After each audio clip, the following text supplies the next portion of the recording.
अस्सलाम वालेकुम स्टूडेंट। आज हमारे 8th क्लास का उर्दू का लेक्चर नंबर 3 है। उर्दू ए पढ़ेंगे हम। टॉपिक है हमारा शहरी दिफा। आप लोगों की सहूलत के लिए मैंने अल्फाज मायने जो है बोर्ड पर लिख दिए हैं और साथ ही उनके मायने भी लिख दिए हैं। इमरजेंसी, फौरी ज़रूरत, ख्वामखा, बिला वजह, गामजन, चलना, लर्जा देना, कपकपा देना, लपकना, दौड़ना, एवज, बदला, रोनमा, जाहिर होना, झमघटा, हजूम, सर्जन, जराह या ऑपरेशन करने वाले डॉक्टर को भी सर्जन कहते हैं। शऊर, अकल, मसनूई, गैर कुदरती, हमारे गले में डालना या पहलू में लटकाना। स्टूडेंट अब बुक का पेज नंबर 40 देखिए। मैं रीडिंग करूंगी, साथ साथ आप लोगों को इसके मीनिंग्स भी बताती जाऊंगी, तो आप भी अपनी पेंसिल्स अपने हाथों में रखिए।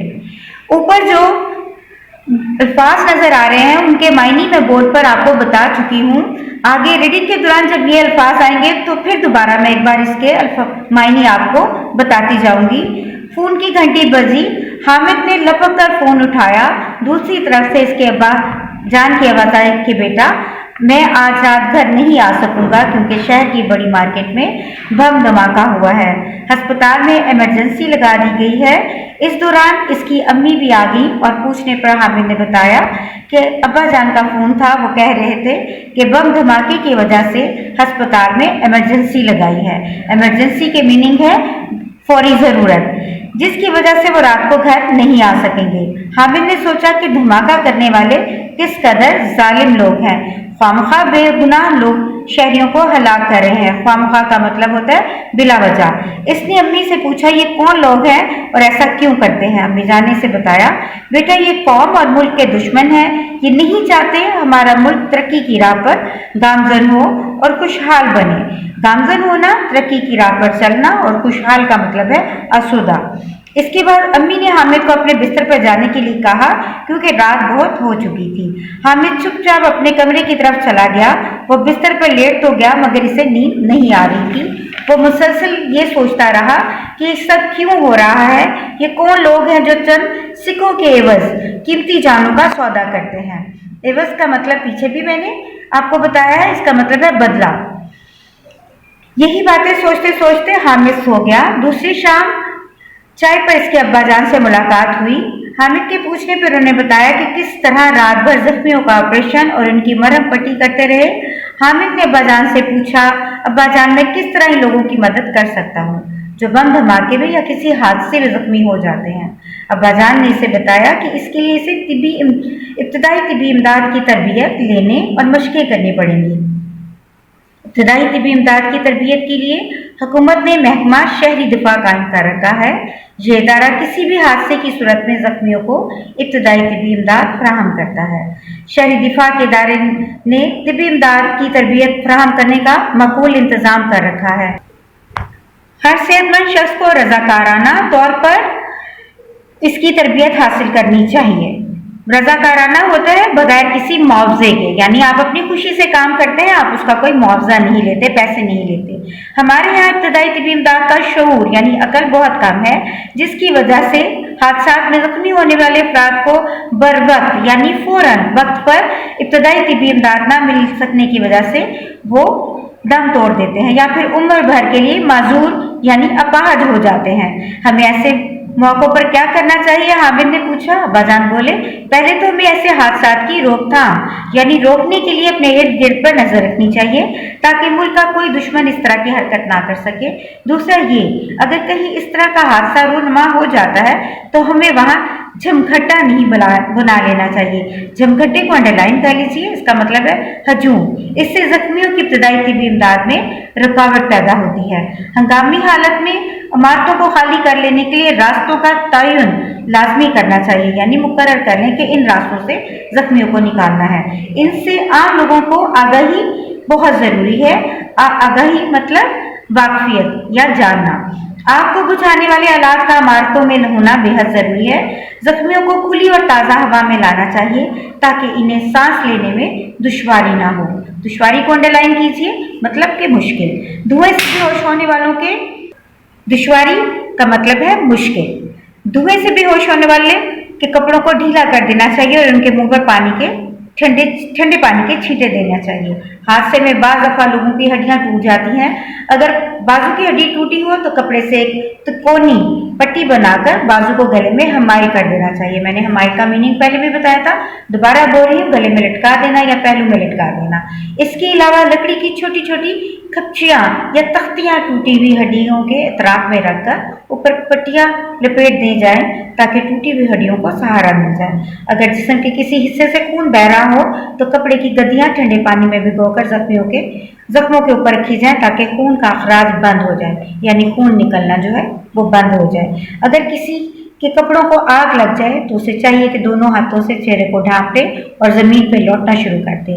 अगर कोई दूसरा आदमी पास हो तो फौरन जलने वाले के जिस्म पर कंबल, रजाई, खेस, दरी या कोई मोटा कपड़ा डाल दे। इसे जमीन पर लौटाना शुरू कर दे।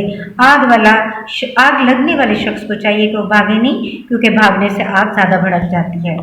हामिद ने पूछा, अब्बाजान अगर कोई पानी में डूब जाए तो इसको इब्तदाई तिब्बी इमदाद कैसे दी जाए? अब्बाजान ने बताया, अगर पानी में डूब जाए तो सबसे पहले एक शख्स को उल्टा लटाकर इसके जिस्म से पानी निकाला जाए। इसके बाद इसे सीधा लटाकर मसनूई तरीके से इसकी सांस बहाल की जाए।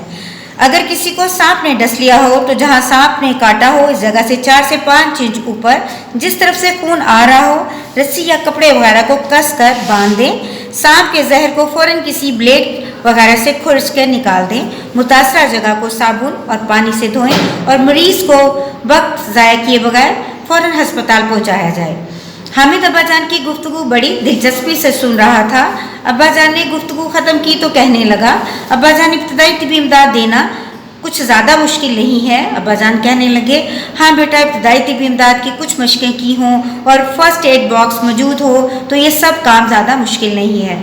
हामिद के पूछने में अब्बाजान ने बताया, फर्स्ट एड बॉक्स ऐसा डिब्बा है जिसमें मरहम पट्टी का सामान यानी रुई का पैकेट, चंद ज़रूरी इक़साम की पट्टियाँ, टिंक्चर, आयोडीन की बोतल, बोरिक एसिड, जख्म पर लगाने वाला मरहम और इमरजेंसी में दी जाने वाली अद्वियात शामिल है।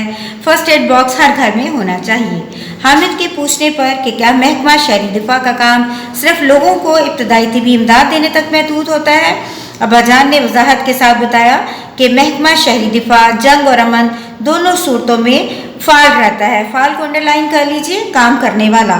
इसके मुलाजमीन और रज़ाकारों को इब्तदाई तिब्बी इमदाद देने में महारत पैदा करने के साथ साथ रस्से की मदद से बुलंदी पर चढ़ने, आग बुझाने, जख्मियों को मुश्किल मुकामात से बाहिफाजत निकालने और बुलंदो बाला इमारतों से सीढ़ियों के बगैर नीचे लाने की तरबियत भी दी जाती है। जंग के दिनों में यह महकमा शहरियों को बमबारी से महफूज रखने के तरीके बताता है, जिसमें ज़मीन पर लेटना, रेंग कर एक जगह से दूसरी जगह जाना, सीढ़ियों के नीचे पनाह लेना और खंदके खोद कर खुद को दुश्मन से महफूज रखना जैसे तरीके खसूसियत से काबिल ज़िक्र हैं। ये महकमा रज़ाकारों को पहरे देने, घरों में ब्लैकआउट करने और हल्के हथियार चलाने की तरबियत भी देता है, जिससे लोगों में हौसला और एहसास ज़िम्मेदारी बढ़ता है और अपनी और अपने वतन की हिफाजत के लिए कमर बस्ता हो जाते हैं।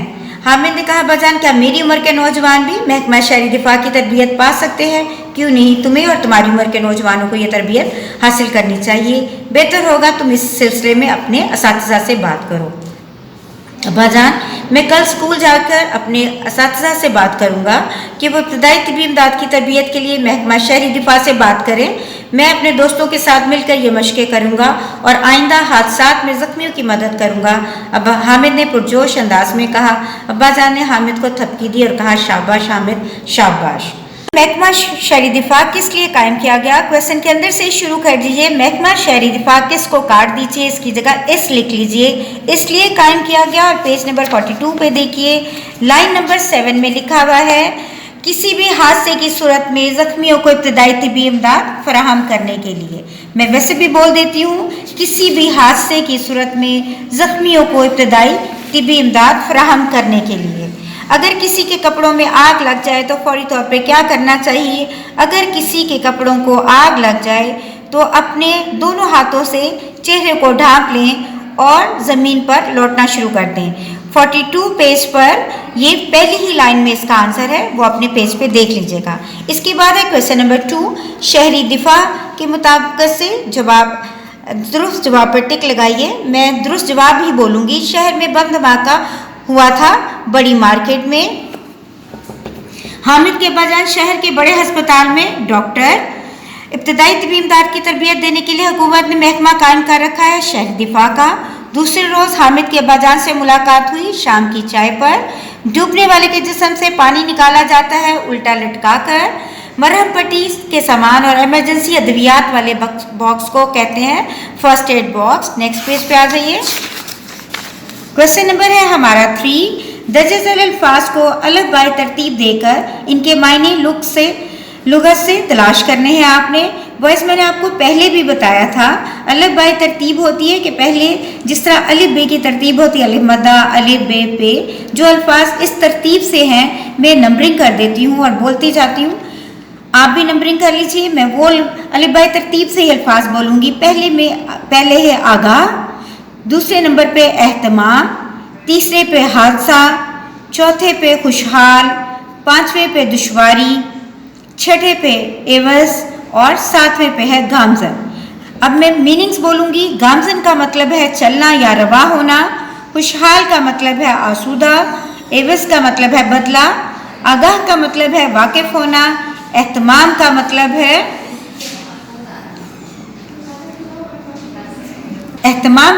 है इंतज़ाम करना, हादसा कहते हैं अनोखी बात को, दुश्वारी का मतलब है मुश्किल। क्वेश्चन नंबर 4 पे आ जाइए।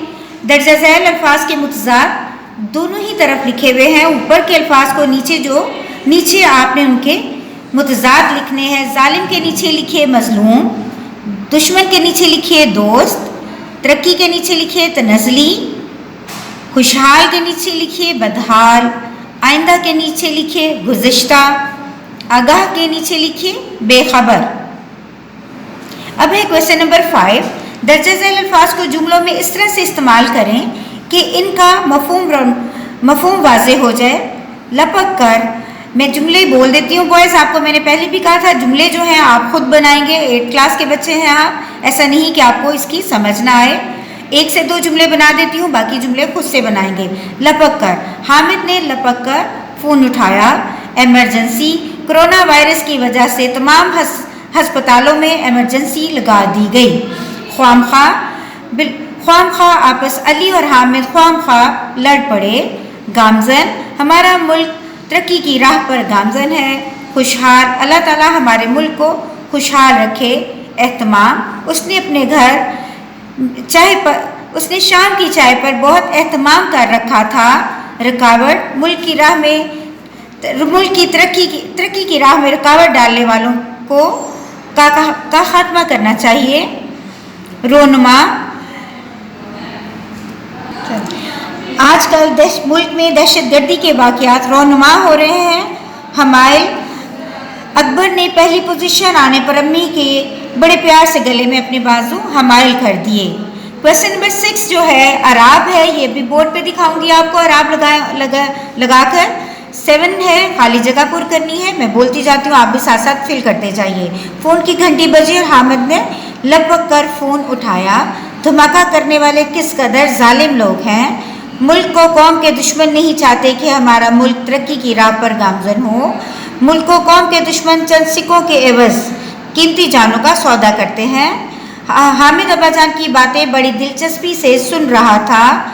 जख्मियों को खुली और ताज़ा हवा में लाना चाहिए।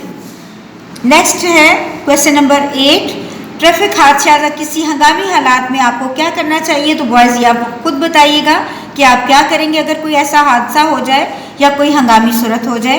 क्वेश्चन नंबर 9 है आपका, वाहिद की जमा और जमा के वाहिद लिखने हैं आपने। धमाके का वाहिद जमा लिखिए धमाके।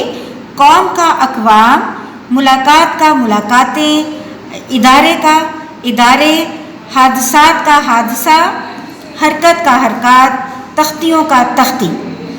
अब है क्वेश्चन नंबर 10 हमारे पास। कॉलम अलिफ को कॉलम बे से मिलाना है। बड़ी मार्केट, बम धमाका, अस्पताल, इमरजेंसी, मुल्क,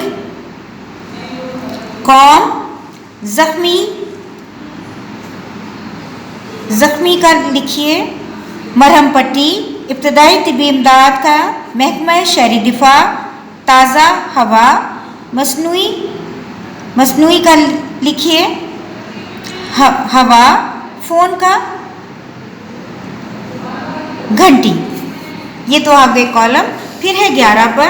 दर्जे झेल अल्फाज को जुमलों में आपने इस तरह से इस्तेमाल करना है कि इनकी तस्कीर व तानीस यानी मोनस और मुज़क्कर वाज़े हो जाए। आपने जुमला इस तरह से बनाना है। घंटी मोनस है, आधी छुट्टी के वक्त घंटी बजी तो बच्चे उठ खड़े हुए। फ़ोन मुज़क्कर है, आज अब्बा जान का फ़ोन आया। धमाका मुज़क्कर है, मुल्क बादल की गर्ज एक ज़ोरदार धमाके की आवाज़ मालूम होती है। कौम मोनस है, मुल्क की तरक्की में कौम की यकजहती बहुत ज़रूरी है। मुलाकात मोनस है, आज मेरी सलमा से मुलाकात हुई। शऊर मुज़क्कर है, छोटी उम्र में शऊर आ जाना बड़ी बात है। दुश्मन मुज़क्कर है, भारत हमारा सबसे बड़ा दुश्मन है। हड्डी मोनस है, जामुन के दरख्त से गिरकर अहमद की बाजू की हड्डी टूट गई।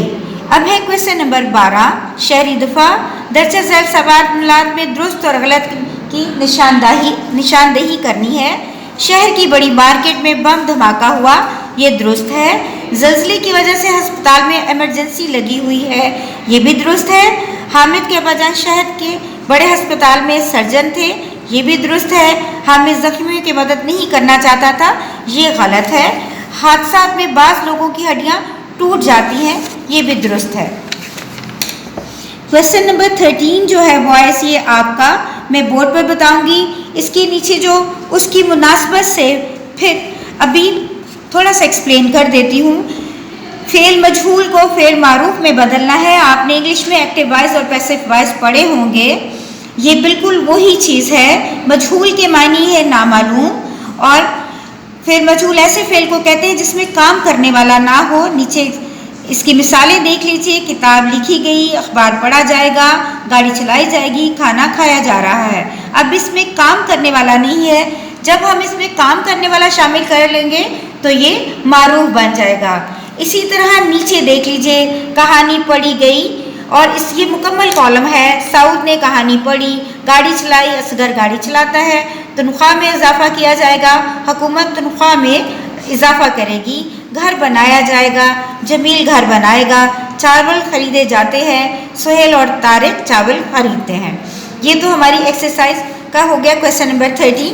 अब क्वेश्चन नंबर 14 पर आते हैं। तजनीसे माइनवी में इम्तियाज़।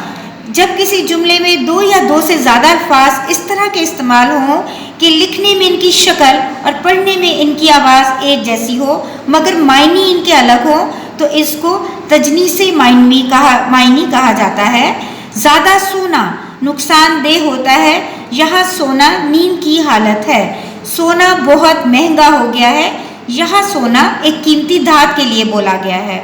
दूध से खोया बनता है, यहाँ दूध से तैयार होने वाला खोया जो मिठाई में इस्तेमाल होता है या खाने की चीज़ों में इस्तेमाल होता है।